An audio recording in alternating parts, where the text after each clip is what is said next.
Hi folks, this is Jason Leffler, your mayor here in Blakesburg. I wanted to talk to you just for a minute about local option sales tax. And we have a measure on the election here November 6th coming up, a couple weeks, or I guess it's next week, next Tuesday. I need you to vote yes, and I'm going to explain to you why here and try to be as quick as possible with it. First, what is local option sales tax? Local option sales tax is a tax in a certain geographical region of Iowa, which in our case is Wapello County. 1% on almost all the goods sold in Wapello County goes into local option sales tax. We here in Blakesburg get a percentage of that. It equals to about $2,500 a month, which ends up being about $3,000 or $30,000 a year. As it stands right now, that is set aside to be used for capital projects. Since 2014, there was a measure on the ballot, just like we're doing now, to switch it from what it was being used for to being used for capital projects. Capital projects severely limits us on what we can use it for.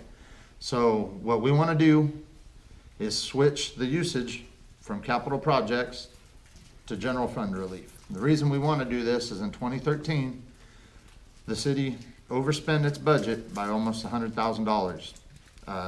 Right around $100,000, which put the general fund in a deficit, which caused us to have to spend whatever money we had to pay our monthly bills and everything. By doing this, this will bring our general fund out of the hole. We'll be able to start using our general fund money for the library and all the public safety, all the things that the general fund is supposed to be used for, and our proprietary funds, your sewer, your garbage, water, road use will all be able to go back and be used for those items specifically.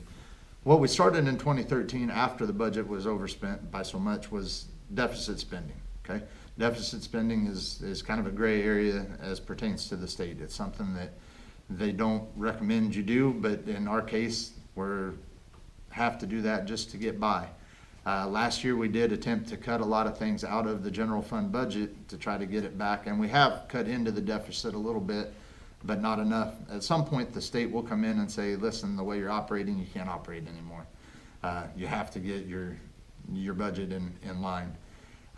We're still looking between 50 and 70,000 in the general fund deficit.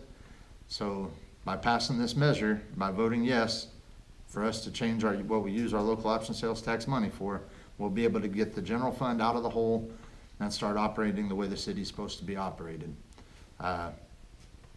It's been a long time, a lot of work has gone into this. It's something that behind the scenes, we were told different things multiple times on how we had to get this on the ballot. Our county auditor, Kelly Spurgeon, got a hold of me there earlier this summer and told me that if we got our wording right, they could get it put on the ballot. She'd talk to someone at the state. We got it worded the way we wanted to. We have it on the ballot the way we want. Now we need to vote yes for it. Please, November 6th, vote yes for local option sales tax. Thank you.